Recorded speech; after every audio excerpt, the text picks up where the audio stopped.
A Conselleira do Mar tende a man o sector pesqueiro na procura de medidas para mitigar o impacto do recorte nos TAC. A redución de cotas en especies como o lirio e a xarda implicará importantes prexuizos non só para os produtores, senón para toda a cadea mar-industria. Que tal saudos? Este venres celebrarase o Consello Galego de Pesca, no que se analizará máis polo miúdo o acordo de TAC e de cotas para 2026. Vémolo de contado, despois dos titulares.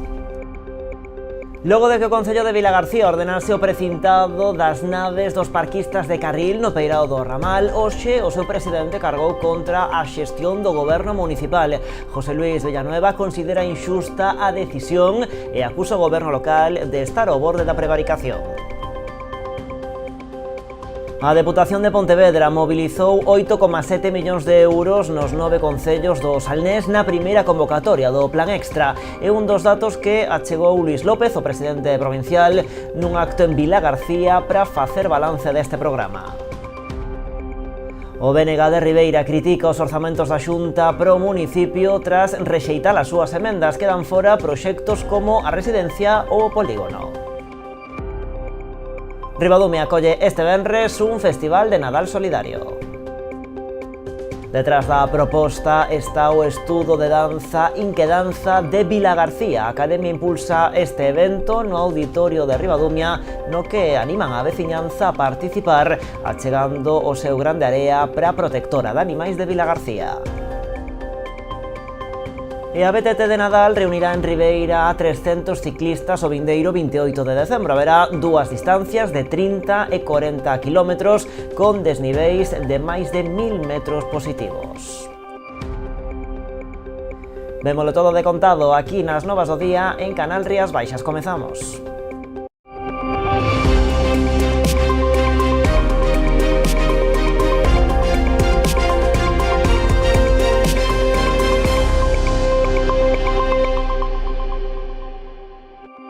A Plataforma en Defensa da Sanidade Pública do Barbanza volveu saír á rúa para denunciar a precariedade na atención primaria. A pesar do mal tempo, dúcias de persoas concentráronse diante do Centro de Saúde de Ribeira, onde as listas de agarda para conseguir unha consulta co médico de cabeceira poden chegar a demorarse ata un mes. Este venres repetirán a protesta ante os centros de saúde de Aguiño, cos dous médicos titulares de baixa, e na Pobra, onde tampouco está completo o cadro de facultativos. Serán as últimas concentracións antes do parón do Nadal. Van a se retomar o 16 de xaneiro, cando se desprazarán ata Santiago para exixir unha entrevista co conselleiro de Sanidade.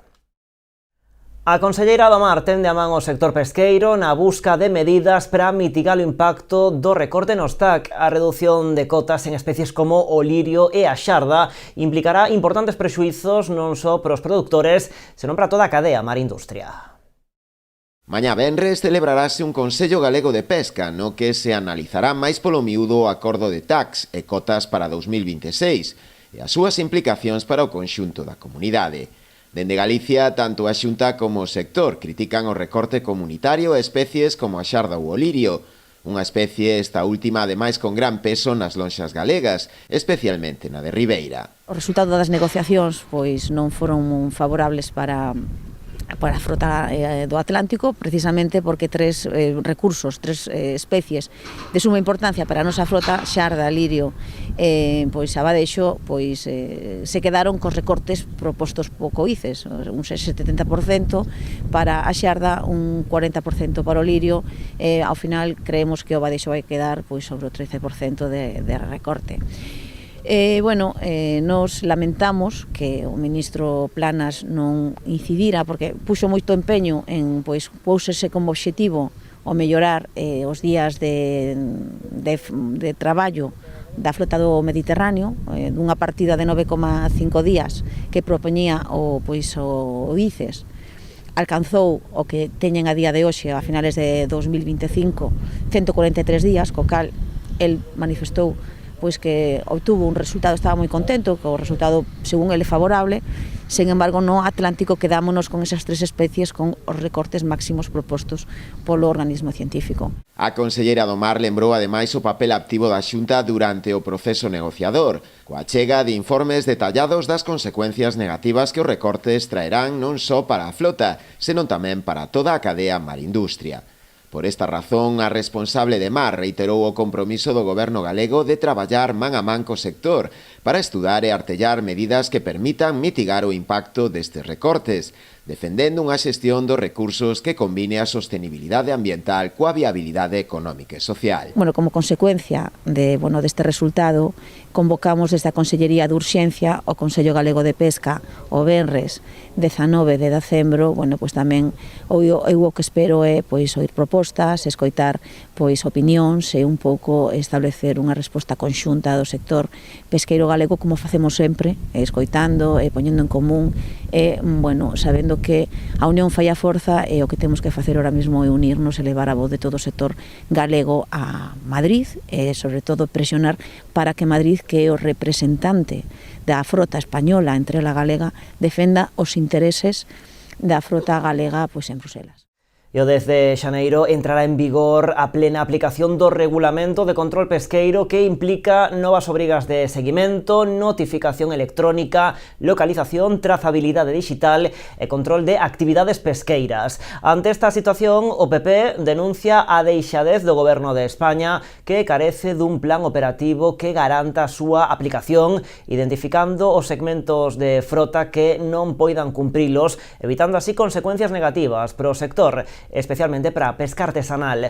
Por esta razón, o Grupo Popular acaba de rexistrar unha moción no Senado instando a posta en marcha dun programa de apoio urxente destinado á adquisición dos sistemas electrónicos que exixe o novo regulamento, así como a elaboración dun protocolo transitorio para evitar sancións derivadas da falta de planificación e insuficiente preparación administrativa e tecnolóxica.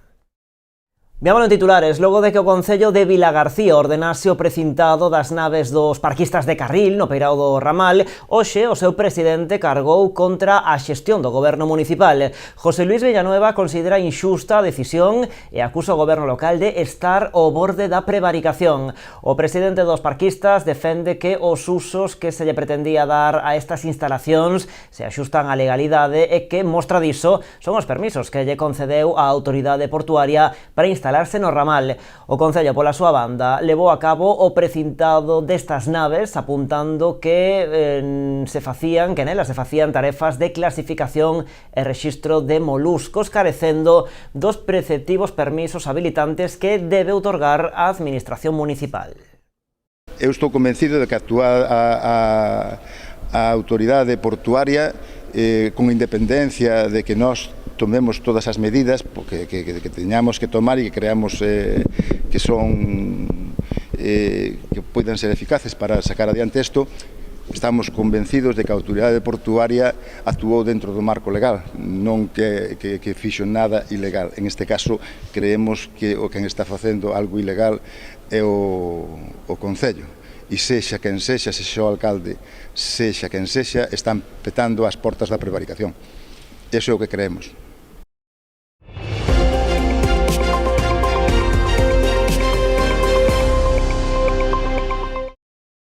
A Deputación de Pontevedra mobilizou 8,7 millóns de euros nos 9 concellos da comarca do Salnés na primeira convocatoria do Plan Extra. É un dos datos que achegou o presidente Luis López no acto para facer balance deste programa. Segundo o presidente provincial, os 7 millóns de euros achegados polas arcas da Deputación permitiron levar adiante numerosas obras que agardaban a contar con financiamento.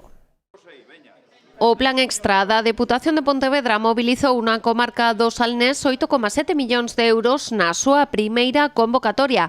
Deles, o organismo provincial achega 7 millóns. E o balance que deixa o presidente provincial, Luis López. Proxecto común, é un proxecto de provincia, é un proxecto no que os concellos poñedes as ideas e nosa Diputación a financiación, en moitos casos do 100%, un proxecto que permitiu sacar do queixón proxectos, obras que van a ser unha realidade e logo por elevando todavía máis a categoría que xa tedes na que tanto queremos da autonomía local. Actualmente son 9 os proxectos que no Salnés están a executarse o abeiro deste plan extra, nalgúns casos financiados ao 100% con fondos da Deputación Pontevedresa. Agradecer todo o empeño que poñedes a parte de responsables políticos, aquí hai veciños e representantes de corporacións municipais que tamén empuxades para que estes proxectos sexan realidades, reafirmar o compromiso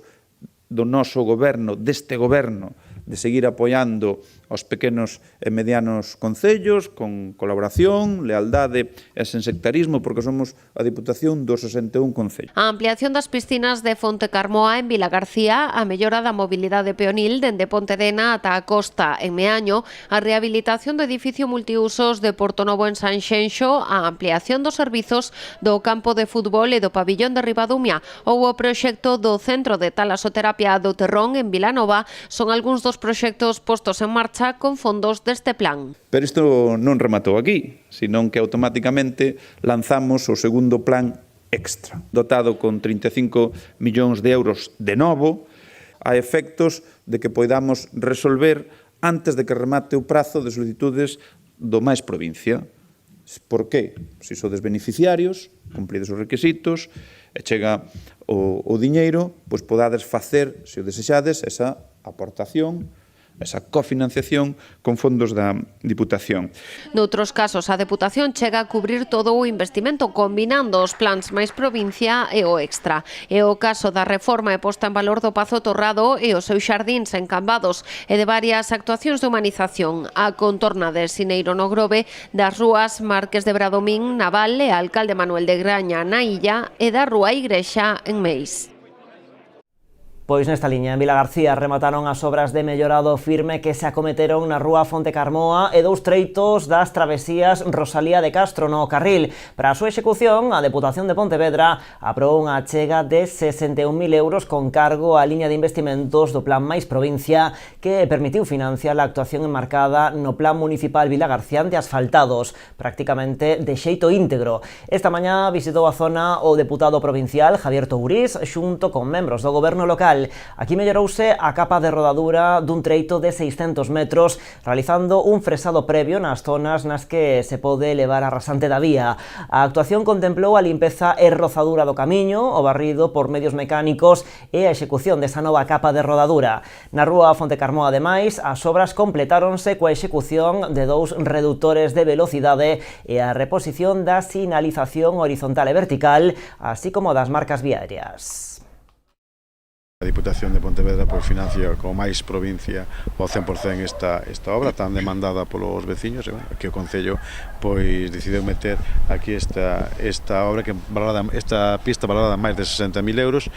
E, desde a Diputación de Pontevedra, para nós, o máis provincia que vai ser este ano, incrementouse a 50 millóns de euros, seguir traballando para mellorar a calidad de vida dos veciños da provincia, este caso, aos veciños de Vilagarcía. Son asfaltados que en todo caso, foron demandados pola veciñanza, eso foi a prioridade do noso alcalde, despois das xuntanzas que mantivo con diferentes asentes sociais e asociacións de veciños e veciñas e que foron, aquelas actuacións máis demandadas, as que se lle deron prioridade.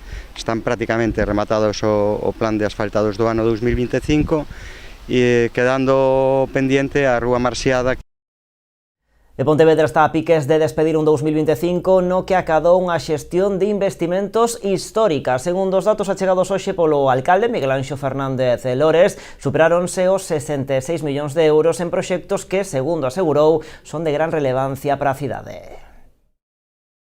Pero eu quero resaltar que non é un montante económico, senón que son obras dunha gran trascendencia para a cidade e que melloran os servizos que damos aos cidadáns e melloran tamén e transforman a cidade, non?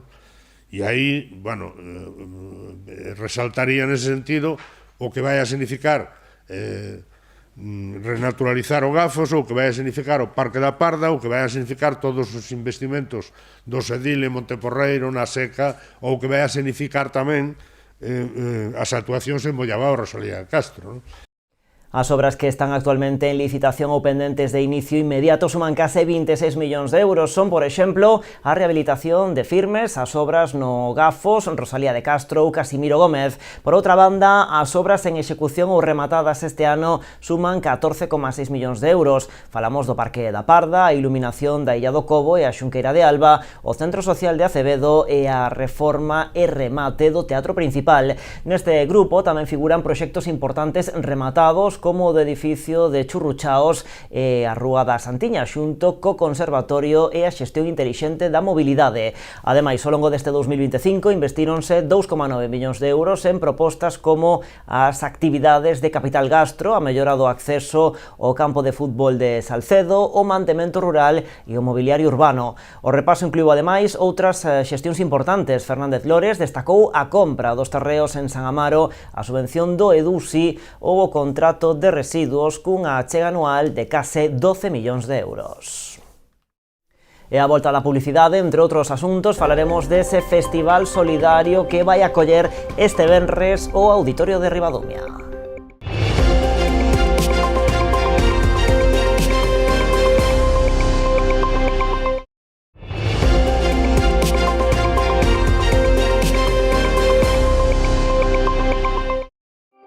Aquí seguimos nas novas en Canal Rías Baixas. O BNG de Ribeira critica duramente os orzamentos da Xunta por deixar fora proxectos estratégicos e servizos básicos para o municipio. Entre eles, a falta de investimento para o futuro polígono industrial, a residencia ou unha segunda escola infantil. Os nacionalistas de Ribeira fixeron unha valoración moi negativa dos orzamentos autonómicos no que respecta aos investimentos previstos no municipio, tras rexeitar a Xunta as emendas presentadas polo BNG. Votaron en contra de propostas como a dotación de médicos nos centros de saúde de Aguiño e Ribeira ou reformas en centros educativos como o CEIP de Olveira e o Grupo. En materia social, votan de menos partidas para poñer en marcha proxectos tan importantes para a veciñanza como a residencia ou a segunda escola infantil. A Xunta de Galiza, en mans do Partido Popular, pois rexeitou unha emenda do Bloque Nacionalista Galego para ter unha segunda residencia pública de maiores no noso concello. Vamos a seguir traballando, vamos a estar en riba deste asunto para que Ribeira poida contar con esa residencia pública de maiores nas Aíñas, tal e como estábamos comprometidos todos os grupos da Corporación Municipal de Ribeira e tamén do Parlamento Galego. Non imos renunciar a que Ribeira teña esa residencia por puro partidismo do Partido Popular. Ou, por exemplo, imos seguir pelexando para que Ribeira teña esa escola infantil comprometida pola Conselleira de Política Social no ano 2023, antes de se produciren as eleccións municipais. Queremos que Ribeira teña uns servizos públicos de calidade, fortes, e a pesar de que o Partido Popular está poñendo todos os atrancos para evitar que eso sexa posible, dentro do Bloque Nacionalista Galego, imos continuar traballando polas veciños e veciñas de Ribeira. Dende o BNG critican tamén o rexeitamento das emendas propostas para o mantemento do porto, a revitalización do Parque Natural de Corrubedo ou o pulo definitivo ao polígono industrial. No ámbito do emprego, temos que indicar con sorpresa que o Partido Popular lle denegue alo menos unha partida de 3 millóns de euros para que Ribeira poida iniciar ese polígono industrial no que asentar empresas e, por tanto, xerar postos de traballo. Temos que indicar que a competencia exclusiva que ten a Xunta de Galiza na promoción do emprego, na creación de polígonos industriais, non pode verse apartada por unhas decisións partidistas do Partido Popular que lle denegan recursos a Ribeira para crear ese polígono industrial. Imos pelexar ali onde sexa necesario para que Ribeira poida contar con ese polígono industrial necesario para asentar empresas, para crear emprego e, por tanto, un dinamismo económico no noso concello. O voceiro nacionalista criticou tamén a actual rexedora, a que acusa de poñerse do lado do partido en lugar de defender os intereses da veciñanza. A alcaldesa sempre escolle os intereses do Partido Popular. E iso non é de recibo. Cando unha persoa ten a responsabilidade de ser alcalde ou alcaldesa, debería gobernar para todo o mundo, defender os seus veciños sempre e en todo lugar. Estamos vendo como unha e outra vez a alcaldesa non defende os veciños de Ribeira. Véxase na sanidade, véxase nos recortes educativos ou véxase agora que a Xunta lle denega investimentos importantes nos orzamentos do ano 2026. Por outra banda, o BNG, a través do seu grupo parlamentario, vai emprender unha serie de accións no Parlamento coa finalidade de buscarlle unha solución aos problemas laborais e salariais que padece o persoal de limpeza do Hospital do Barbanza. Cabe lembrar que este colectivo leva movilizándose dende o pasado mes de novembro para reclamar a equiparación das súas condicións laborais coas dos cadros de traballadores dos centros sanitarios de referencia xestionados directamente polo Sergas. Dende o BNG exixenlle a xerencia do Hospital Barbanzán a que dunha vez inicie o proceso de diálogo co persoal e poder así garantir unhas condicións laborais dignas. E o Partido Popular de Pontevedra denuncia fuga de bombeiros do Parque Municipal. A concelleira Pepa Pardo alertou da marcha inminente do xefe do corpo, tamén de outros 4 efectivos que se trasladarán en xaneiro a Vigo e 2 máis que se van xubilar no 2026. Segundo Pardo, o cadro de persoal xa é claramente insuficiente para unha cidade de máis de 83.000 habitantes e que se agravará con estas novas baixas. Dos 43 profesionais que debería ter, segundo a relación de postos de traballo do Concello, hai cubertas 38 prazas. Deles, 8 profesionais están de baixa. Dende o goberno local pontevedrés aseguraron hoxe que teñen coñecemento desta situación, polo que xa activaron o proceso para a cobertura das vacantes empregando a lista de interinos. Pero para o Partido Popular a situación dos bombeiros é crítica e alarmante e acusan o BNG de xogar coa seguridade dos cidadáns. Tamén aseguran que non se están a cumprir os servizos mínimos. Tenemos un cuerpo de bomberos con una plantilla insuficiente e infradotada. No se están cumpliendo los servicios mínimos que han sido fijados en 6, según siempre la información facilitada por los propios bomberos. Esto no puede continuar así, la situación es del todo surrealista. El Partido Popular de Pontevedra y yo, como concejal, hacemos responsables al BNG de Lores de lo que pueda pasar si no se adoptan medidas urgentes para reforzar la plantilla de bomberos. ¿Qué tiene que pasar para que reaccionen e opten por invertir en seguridade en Pontevedra? Xa dixemos moitas veces que aquí os bombeiros de Pontevedra salen máis veces da cidade de Pontevedra a atender cuestións que non lles competen, da que os bombeiros de fora de Pontevedra veñen a atender a Pontevedra. En todo caso, están peor dotados os bombeiros que son da competencia da Diputación e da Xunta, caos do Concello de Pontevedra, que teñen personal suficiente para atender as emerxencias do noso Concello. E ainda así salen a atender emerxencias graves fora, porque están, ademais, perfectamente ben dotados. E hai exemplos conocidos por aí, sexa o Porto de Marín ou sexa cando hubo ese problema gordo cun autobús en Cerdedo, etc. Saiban tamén que o GDR Salnesu Yaumia despide 2025 cun encontro no que se fixo balance do programa LEADER e as axudas que se xestionaron pro apoio a iniciativas que favorezan o desenvolvemento rural.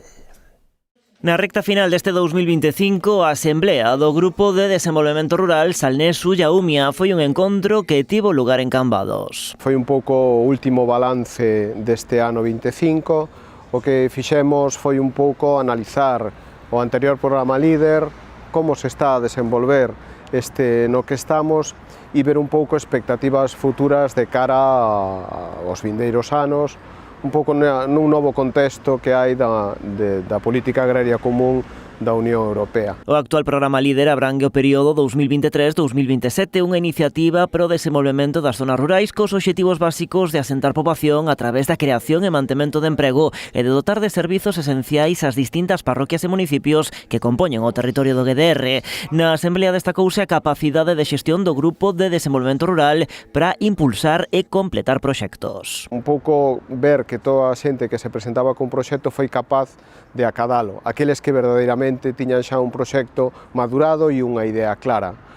Un pouco a finalidade última do GDR e tamén un pouco en sintonía co programa LEADER é esa, tratar de buscar asentar población ao territorio e tamén xerar o suficiente valor engadido para provocar que a xente vexa no rural unha oportunidade de negocio. E eu creo que nese sentido, tanto os proxectos productivos como non productivos acadamos esa meta. E aínda que inmersos no actual programa, no GDR Salneso e Aumia traballan xa coa vista posta no vindeiro período líder que arrancará no 2028. A partir do ano 28, sobre todo, teremos novos desafíos.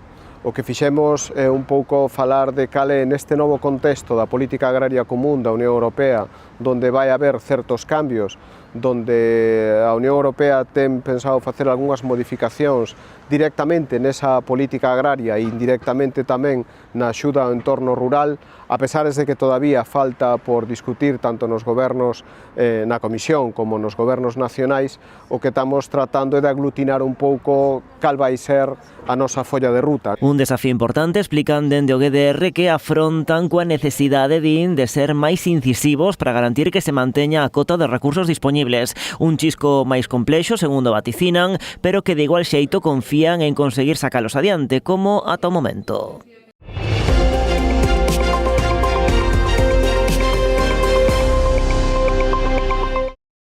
300 persoas participarán na BTT de Nadal de Ribeira, que se vai celebrar o 28 de decembro. Nesta 15ª edición destaca a beleza dun percorrido totalmente renovado que contará con dúas distancias. Ribeira acollerá o 28 de decembro unha das probas deportivas máis agardadas de finais de ano. A BTT de Nadal reunirá 300 ciclistas que poderán optar entre as dúas distancias de 30 e 40 kilómetros. Temos dúas distancias, como ven sendo habitual, unha de 40 kilómetros e outra de 30. A nivel técnico, a de 40 km volve a superar os 1000 metros positivos, estaríamos nos 1000, rondando os 1100, dependendo da marca do GPS que aquí o mides. Na distancia corta, na de 30 km, non chegamos aos 800 metros positivos, andamos nos 750. A ver, temos dous recorridos, non? Pero a ruta larga tería, en este caso, tres zonas onde se pode acortar, desviar, porque non é o que sea unha ruta técnicamente moi dura, pero, bueno, ten cousiñas, como suelo dicir eu. Entón, pois, claro, ten as súas costas, ten as súas baixadiñas, onde hai xente que ao mellor se fai un pouquiño complicado. Creo que é un dos recorridos máis bonitos e témolos, en este 15 anos temos moitos recorridos. Para min é un dos máis bonitos que se pode facer, porque xa digo, facer tendidos eléctricos, algún cortalumes, que entre nós nunca se fixo, pois creo que vai a valer a pena. Un ano máis na organización colaboran diversas asociacións e entidades veciñais que axudaron a deseñar un percorrido innovador por varias parroquias do municipio. Pois é organizada polo Concello, polo Departamento de Deportes, pero ca parte máis importante que é a colaboración do noso tecido asociativo, como son veciños de Carreira, Arousaneo, os Altamontes, Sportbike e Dalle Pedal. Ao final, sin todo ese apoio e sin toda esa colaboración, pois facer unha proba deste calibre sería moi difícil. Unha proba que recorre os nosos sendeiros, os nosos montes, para os amantes da BTT, e dende logo que tamén, pois, cando están no alto, poden desfrutar das nosas vistas, da nosa ría, das nosas costas, que ao final, pois, faise un mar e monte, como se sabe decir. Os interesados en participar poderán inscribirse ata o 23 de decembro a través de garitiming.com. Polo momento xa están cobertas máis da metade das 300 prazas habilitadas. Seguimos en Ribeira. As amas de casa organizan durante este Nadal unha serie de propostas festivas e solidarias para toda a cidadanía. Ademais do seu tradicional festival que se celebrará o 27 de decembro, poñerán en marcha un mercado solidario de libros, así como unha recepción aos Reis Magos. O sábado 27 de decembro, o Auditorio de Ribeira acollerá unha nova edición do Festival de Nadal das Amas de Casa, coa actuación dos grupos As Silbarbeiras, As Garridiñas e o taller de baile Alecrín. Nesta ocasión, pois nos van a deleitar con folclore tradicional galego e van a ser a través de tres asociacións, como son As Silbareiras, que son as cantareiras de Corrubedo, as Garridiñas, que son de Castiñeiras, e tamén o taller Alecrín, que nos deleitará cos seus bailes tradicionais. O festival é tan só unha das numerosas actividades que organiza a entidade nestas datas. Os días 22 e 29 de decembro desenvolverán na Praza do Concello un mercado solidario de libros de segunda man en beneficio da Asociación Oncolóxica SANOC. Levamos uns anos facendo un club de lectura ali no local das Amas de Casa e este ano surdeu a iniciativa por parte das compañeras que estamos ali, sobre todo da nosa monitora, de facer un mercadiño con libros, en principio era con libros infantiles, porque os seus netos que querían máis que desfacer, darlle unha segunda vida aos libros que les tiñan na casa. Entonces, entre as compañeiras do Club de Lectura, trouxemos libros máis que infantiles, tamén juveniles e de todo tipo. E vamos a ver que tal nos sale a experiencia. Nós temos moita ilusión, as compañeras do Club de Lectura teñen moita ilusión, entonces vai a ser un mercadiño de libros usados e, para beneficio das arnó. Como colofón, o día 4 de xaneiro os Reis Magos pasarán polo local da asociación para recibir os nenos nunha tarde festiva, acompañada de chocolate e reparto de larpeiradas. Como ano pasado teremos a visita dos Reis Magos no local de amas de casa o vindeiro día 4 de xuño, co que invitamos a todos os fillos das socios e os nenos a que podan estar con eles, que veñan por ali, que terán contacto directo cos Reis Magos, independientemente que o día 5 vais a celebrar a cabalgata e todos os nenos, nenas e familias estaremos ali apoiando aos nosos reis e dándolle a benvida a todos. Será antes a cabalgata de Reis prevista para o día 5 polas rúas de Ribeira. Máis propostas para este Nadal, o gaiteiro Carlos Núñez actuará este sábado no Pazo da Cultura de Pontevedra. O concerto forma parte da xira de conmemoración do 30 aniversario da publicación do seu disco A Irmandade das Estrelas, un traballo que marcou un antes e un despois. Xa quedan poucas entradas e están á venda en a taquilla a partir dos 16,60 €. Non tiñamos que ir demasiado lonxe para atopar que na música galega existían a posibilidade de rematar, como vos decía, a altura do que está sendo un ano moi intenso en Pontevedra. Por iso, este sábado, o sábado 20 de decembro, ás 9, no Pazo da Cultura, temos a xira A Irmandade das Estrelas, que é a xira do 30 aniversario deste concerto, deste disco tan maravilloso de Carlos Núñez, que é o disco que probablemente conseguiu cambiar a percepción da música galega, da música do folk galego. Ese bonito soño sigue vivo a día de hoxe e en Pontevedra este sábado imos facelo, ademais, con xente moi nova, xente que aínda non nacera cando sacáramos o disco, xente de apenas 20 anos, e tamén con algúns históricos que participaron no disco. O concerto deste sábado en Pontevedra será algo máis que un concerto, será unha experiencia. Voltaremos a tocar e a cantar todas esas cancións, con moitos invitados e invitadas, pero sobre todo viviremos como é a música dende a emoción. E insisto, creo que nin a IA nin a electrónica superará nunca esa perfección de emoción humana. Ribadumia acolle este venres un festival de Nadal solidario. Detrás da proposta está o estudo de danza Inquedanza de Vilagarcía.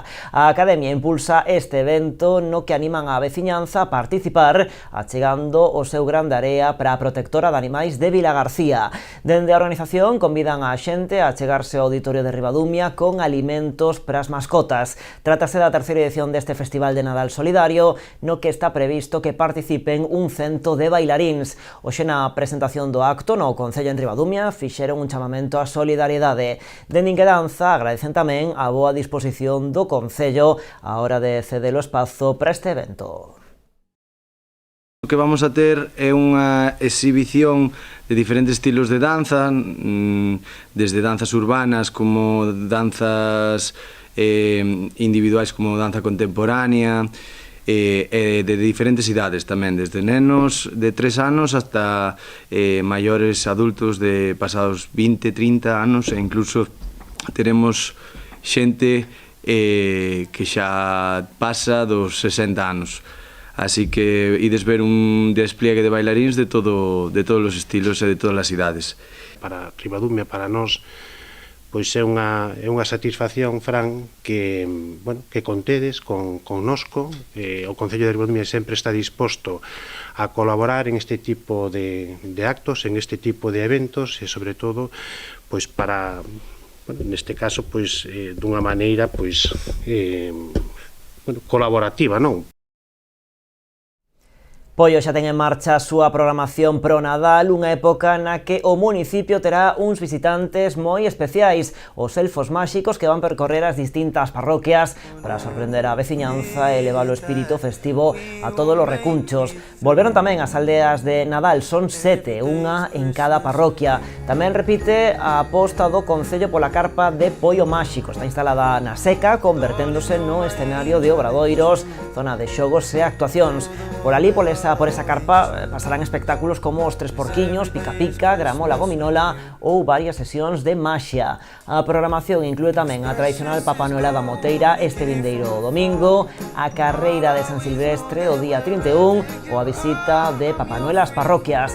En canto Reis Magos farán parada no Concello por dobre cita. O día 5 van estar nas parroquias e os 6 formarán parte da gran cabalgata con festa final na carpa do Poio Máxico. Así, con Nadal en Poio, rematamos hoxe as novas do día.